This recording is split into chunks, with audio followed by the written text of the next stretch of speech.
जय हिंद दोस्तों, कैसे हैं आप सब। दोस्तों, अगर आज की सिचुएशन को हम इंडिया में देखते हैं तो एक कहावत हमारे ऊपर बहुत अच्छे से बैठता है।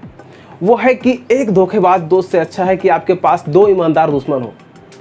ये कहावत सटीक बैठता है हमारे ऊपर, क्योंकि अमेरिका एक ऐसा कंट्री जिसका भारत ने उसके बुरे वक्त पर, जब कोरोना का पहला फेज चल रहा था, तब डोनाल्ड ट्रंप ने मांग किया था HCQ का, यानी कि हाइड्रोक्सी क्लोरोक्विन, एक दवा है जो इंडिया सबसे ज़्यादा मैन्युफैक्चर करता है, पूरी दुनिया में सबसे ज़्यादा प्रोडक्शन करता है। तो भारत ने उसकी बहुत ज़्यादा हेल्प की थी, समय रहते ही दवाइयाँ पहुँचा दी गई थी अमेरिका। लेकिन जब भारत को ज़रूरत पड़ी थी, यानी कि आपको पता है कि इंडिया में दो ही ऐसी वैक्सीन है जो इंडिया में बनती है, बहुत ज़्यादा मात्रा में बनती है, वो कोवैक्सीन और कोविशील्ड। तो इसके कच्चे पदार्थ, यानी जो इसमें रॉ मटेरियल लगता है, उसके लिए भारत ने मांग की थी। 1-1.5 महीने पहले की बात बता रहा हूँ मैं। तो वहाँ पे जो बाइडेन ने मना कर दिया था कि हम आपको रॉ मटेरियल नहीं देंगे। और ये 1-1.5 महीना इतना ज़्यादा क्रूशियल था भारत के लिए कि अगर 1-1.5 महीने तक ये रॉ मटेरियल अगर इंडिया में आए होते तो करीब 15 से 20 करोड़ वैक्सीन बन गए होते अब तक। खैर, अब अमेरिका खुल के आ गया है भारत के सपोर्ट में। बहुत सारे मेडिकल इक्विपमेंट, मेडिकल सपोर्ट और क्रायोजेनिक टैंकर्स और बहुत सारे सिलेंडर्स इंडिया में वो भेज रहा है। लेकिन कहते हैं ना, वो जनाब आते आते बहुत देर कर दिया। तो यहाँ पे अमेरिका का क्यों सपोर्ट में आया? क्योंकि अमेरिका में ही अमेरिका के बहुत सारे जो लोग वहाँ के नागरिक हैं, उन्होंने विरोध करना स्टार्ट किया कि इंडिया अगर हमारे बुरे वक्त पे हमारा साथ दे सकता है तो हमें भी उसके सपोर्ट में आना चाहिए। इनफैक्ट आपको बता दूं, जो छोटे छोटे कंट्रीज हैं पूरे विश्व में, वो भारत के सपोर्ट में आ रहे हैं। चाहे थाईलैंड हो, नॉर्वे हो, चाइना ने भी पहले ही हाथ बढ़ा दिया था हेल्प को लेके, मेडिकल सप्लाईज को लेके। भारत ने 25,000 क्रायोजेनिक जो टैंकर्स हैं उनका भी ऑर्डर कर दिया है। खैर, बाद में चाइना ने क्या किया था, उनके जो कार्गो विमान थे, जो medical supply, medical support equipments Bharat को लेके आने वाले थे, उनके सिंजियान जो एयरलाइंस है उसको उन्हें 15 दिनों तक उन्होंने बैन कर दिया था। उनके कुछ मसले चल रहे थे। लेकिन फिर जब यहाँ पे कोरोना की इतनी बड़ी महामारी का रूप ले लिया है, इतना ज़्यादा त्रासदी है, तो चाइना ने, उनके जो विदेश मंत्रालय, उन्होंने भी ट्वीट करके बोला है कि नहीं, हम जल्द से जल्द भारत को मेडिकल सप्लाई, मेडिकल सपोर्ट वो भेज रहे हैं। और वो भेजना भी स्टार्ट हो गया। चाइना से भी हमारा बहुत सारा सपोर्ट आ रहा है। तो बहुत सारे कंट्री, जो छोटे छोटे कंट्रीज हैं, वो पहले सपोर्ट करने में आ गए। तो मेरे कहने का मतलब है कि अमेरिका पूरी दुनिया में अपने पावर का दबदबा जमाता है। हर जगह ये बोलता है कि वो दुनिया का सुपर पावर है। लेकिन फिर ऐसे सुपर पावर का क्या कि जब आप मानवता की बात जहाँ पे आती है, जहाँ पे आपको सिचुएशन संभालने की बात आती है, वहाँ पे आप पीछे हट जाते हैं। जो छोटे छोटे कंट्रीज हैं वो भी भारत के सपोर्ट में आए हैं, और बहुत सारे जो डेवलप कंट्री हैं वो भी भारत के सपोर्ट में आए। चाहे फ्रांस हो, ब्रिटेन हो, जर्मनी हो, इटली हो, रोम हो, नॉर्वे हो, UAE, और बहुत सारे ऐसे लिस्ट में है। मैं कितनों का नाम बताऊं। पूरी दुनिया भारत के सपोर्ट में इस समय खड़ा हुआ है, और हर जगह से मेडिकल अप्लायंसेस आ रहे हैं। और आपके मन में बहुत सारे डाउट आ रहा होगा कि भारत आखिर में पीछे क्यों रह गया, भारत ने वैक्सीनेशन क्यों नहीं किया। तो आपको बता दूं कि भारत की जो आबादी है 135 करोड़ की जनसंख्या है। और आपको नॉलेज के लिए बता दूं कि हमारे जितने भी पड़ोसी देश हैं, चाइना को छोड़ के, और अमेरिका, रूस, फ्रांस और सारे यूरोपियन कंट्री को अगर मिला लेते हैं तो इनकी आबादी कुल मिला के सिर्फ 136 करोड़ होती है, यानी कि हमारे आबादी के आसपास आ जाती है। फिर अगर हम तुलना करते हैं अपनी जनसंख्या का, तो इतने सारे कंट्रीज के बराबर हमारी जनसंख्या है। तो इतना आसान नहीं है वैक्सीनेशन का। खैर, भारत सरकार ने तो आश्वासन दे दिया है कि जो युवा पीढ़ी है उनको भी वैक्सीन लगेगी। लेकिन क्या ये इतना आसान है? क्योंकि भारत को हर महीने 15 करोड़ वैक्सीन की ज़रूरत है, यानी प्रोडक्शन का। लेकिन भारत के जो भारत बायोटेक है, जहाँ पे वैक्सीन बनता है, या फिर सीरम इंस्टीट्यूट, ये सिर्फ और सिर्फ 6 करोड़ ही वैक्सीन पर महीने के हिसाब से बनाती है। तो ऐसे में थोड़ा सा प्रॉब्लम तो फेस होगा, और ये करीब 1 साल तक होने वाला। कम से कम 1 साल का टाइम तो लग ही जाएगा।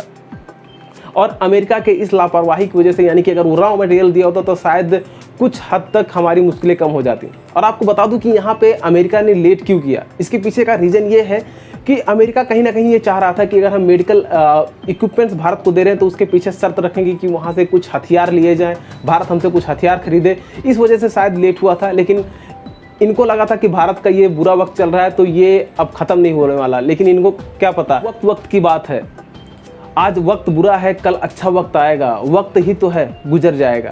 तो यहाँ की जो सिचुएशन है वो एक दिन तो ज़रूर ठीक होगा। लेकिन अब उसके लिए कैसे भारत सरकार प्रिपेयर होती है, उसके बारे में अभी बहुत सारा मतगणना चल रहा है, और बहुत सारे प्रिपरेशन भारत सरकार कर रहा है। और बहुत सारे मेडिकल इक्विपमेंट हर एक कंट्री से, हर एक जगह से सपोर्ट के लिए भारत के लिए आ रहे हैं। और दोस्तों, यहाँ पे आप बहुत सारे जब TV न्यूज़ खोलते होंगे, बहुत सारे यूट्यूब पे आप देखते होंगे, तो यहाँ पे तरह तरह की इक्विपमेंट्स की बात की जा रही होगी। मैं आपको बता देता हूँ, जैसे कि क्रायोजेनिक टैंकर, ऑक्सीजन जो क्रायोजेनिक टैंकर है, ये बाहर से बहुत ज़्यादा मात्रा में आ रहा है। और ऑक्सीजन कंसंट्रेटर आ रहा है, ऑक्सीजन सिलेंडर्स आ रहे हैं। तो इन तीनों में डिफरेंस क्या है? आपको बता दूं, थोड़ा सा बताने की कोशिश करता हूं। जो ये ऑक्सीजन क्रायोजेनिक टैंकर्स होते हैं, एक्चुअली क्या होता है, जब जहां भी फैक्ट्री में जहां पे भी ये ऑक्सीजन बनता है तो वहां पे ऑक्सीजन को ठंडा करने के लिए करीब -183 डिग्री का टेम्परेचर होना चाहिए। तो फिर वहाँ से निकाल के दूसरे जगह पे जहाँ पे ऑक्सीजन की रिक्वायरमेंट है वहाँ पे ले जाना होता है। तो उसमें अगर हम किसी नॉर्मल टैंकर में भरते हैं तो वो ऑक्सीजन ख़राब हो जाएगा, गैसेस स्टेट में आ जाएगा। तो यहाँ पे क्रायोजेनिक टैंकर्स की रिक्वायरमेंट होती है, जो मशीन लगा होता है इसके पीछे, और ये उस टेम्परेचर को बरकरार रखती है। इसमें 2 लेयर लगे होते हैं और क्रायोजेनिक टैंकर में अलग अलग चैम्बर्स होते हैं, जिसमें जो ऑक्सीजन होता है वो -83 डिग्री सेल्सियस तक बरकरार रहता है। तो इसमें ऑक्सीजन खराब नहीं होता।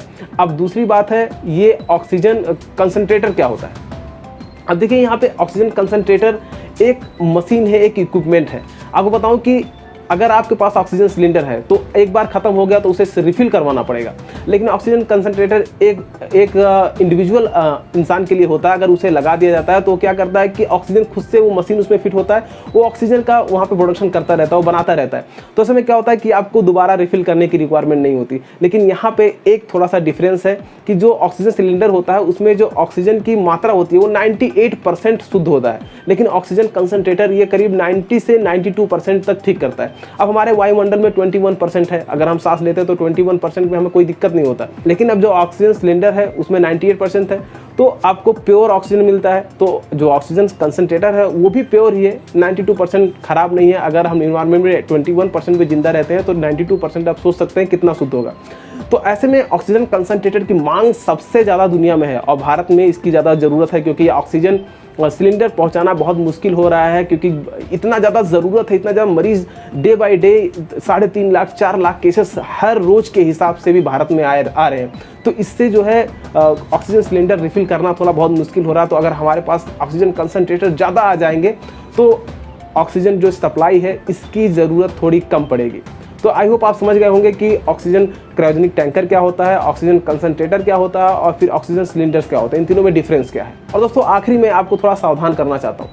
दोस्तों, आप अगर इस कोरोना से बचना चाहते हैं तो जब रिक्वायरमेंट नहीं है तो बाहर मत निकलिए। लेकिन अगर कहीं गलती से अगर आप कोरोना पॉजिटिव हुए, भगवान न करे ऐसा हो, कोई भी अगर कोरोना पॉजिटिव होता है तो सबसे पहले उसे एम्बुलेंस के लिए लाइन लगाना पड़ेगा। अगर एम्बुलेंस मिल जाता है तो हॉस्पिटल में बेड के लिए लाइन लगाना पड़ेगा।